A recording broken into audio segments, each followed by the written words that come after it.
So today I'm going to talk about anger. And this is something that I've been struggling with a lot lately. And I was studying verses about what God sees about what God says about anger, and what God says to do about anger and stuff like that. And while I was studying up on this, it kind of reminded me of how I used to do my old devotions when I first started doing devotions. And it kind of made me realize that I have a devotion that I did covering this topic earlier, like months ago. So I'm going to share that, but I'm going to share what I studied today first. So the first couple verses that I found: James 1:19 through 20. My dear brothers and sisters, take note of this. Everyone should be quick to listen, slow to speak, and slow to become angry, because human anger does not produce the righteousness that God desires. Now, what is the righteousness that God desires? I believe that when it comes to anger and being impatient, I guess you can say, is graciousness. God is gracious to all of us, and he could be as angry as he wanted to, because we are sinful people. We as humans are so sinful. It is in our nature to be sinful. And he could be so angry with us, but he chooses to love us instead.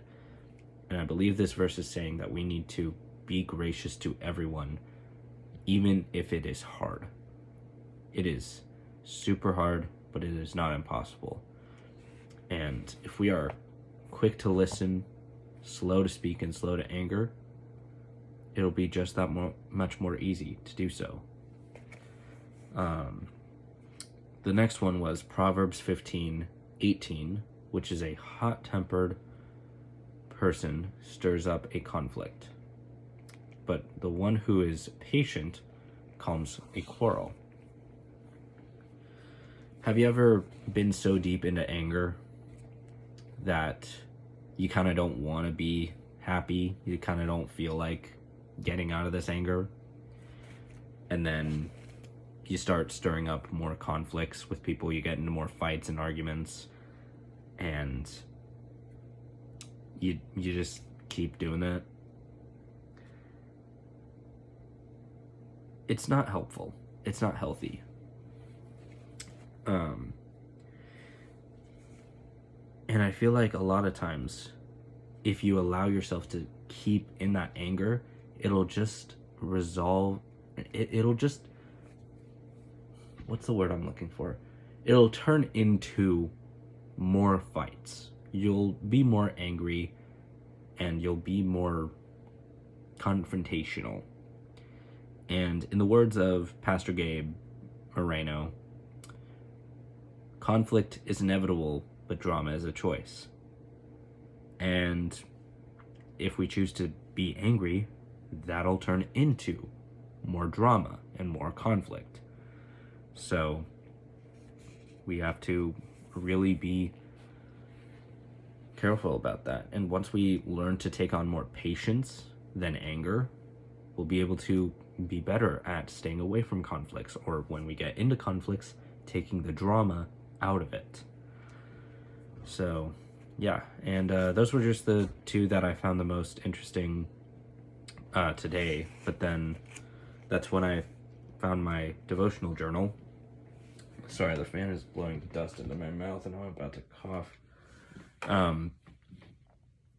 So this devotional I labeled with the question that I asked for it: how to stay positive or change my attitude. And I have 3 verses here, as well as 3 notes about these verses. So Proverbs 17:22 says, a cheerful heart is good medicine, but a broken spirit saps a person's strength.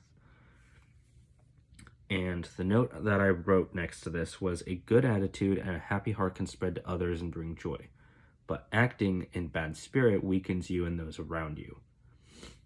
The same way that a good heart and a good attitude can affect people around you, so can a bad one. And we need to be careful about what attitude we go into things with. We need to realize that our attitude is not just affecting ourselves because we're more angry with it, but it will spread to people around you. And we don't want to be around people with bad attitudes, do we? We don't even want to be around ourselves when we have a bad attitude, do we? So that's kind of what I wrote for that one. The next one was Psalm 19:14. Excuse me. Psalm 19:14. May the words of my mouth and the meditation of my heart be pleasing to you, O Lord, my rock and my redeemer. And the note that I wrote next to this was, my language matters, and I shall not speak ill over others or use the Lord's name in vain. I must give my heart to the Lord and let him work in and through me. I think when I wrote this note, the attitude thing, I think at the time I was also like really deep into swearing and using curse words and stuff, and I was having bad habits with that. But this whole verse really resonates with me because how often do we spend time with the Lord? How often do we put God first in our life? We need to make him the center of our life. And if he's not at the center, then he cannot work through us. We cannot show the goodness and the graciousness of God if he is not the center of our life. If we are not allowing him to be the center of our life, we will not be able to allow him to speak through us and to give his graciousness to others, which is kind of what I'm seeing here, is like the words of my mouth and the meditation of my heart. Meditation could be Bible study, you know? So yeah. And then the final verse here is Romans 12:2. Don't copy the behavior of this word, the behavior and customs of this world, but let God transform you into a new person by changing the way you think.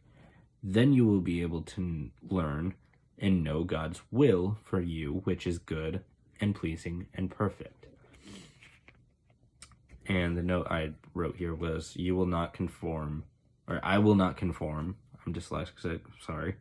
I will not conform to the sins of this world. I will let God guide me to where he wants me to be and act in his name.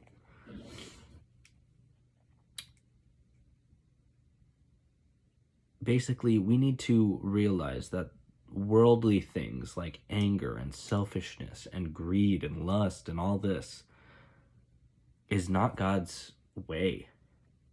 It is not fruitful. It is not the behavior that we need to be doing.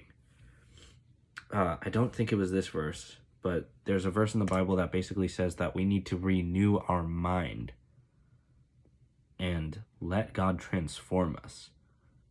That is what this verse is basically saying. It's like, renew your mind and learn God's will for you. Because his will is perfect, it is pleasing, and it is good. And if we allow anger and our attitude to affect us and affect the people around us, then we are not going down the path leading us straight to God. And I think I really needed these reminders. I think I needed these verses and these reminders because I've been struggling a lot lately with anger. And I hope that they helped you too. So, yeah, thank you guys so much for listening. I know this was kind of a sketched video because I was coughing a lot, but yeah, I hope you guys enjoyed. God bless, and I will see you in the next one.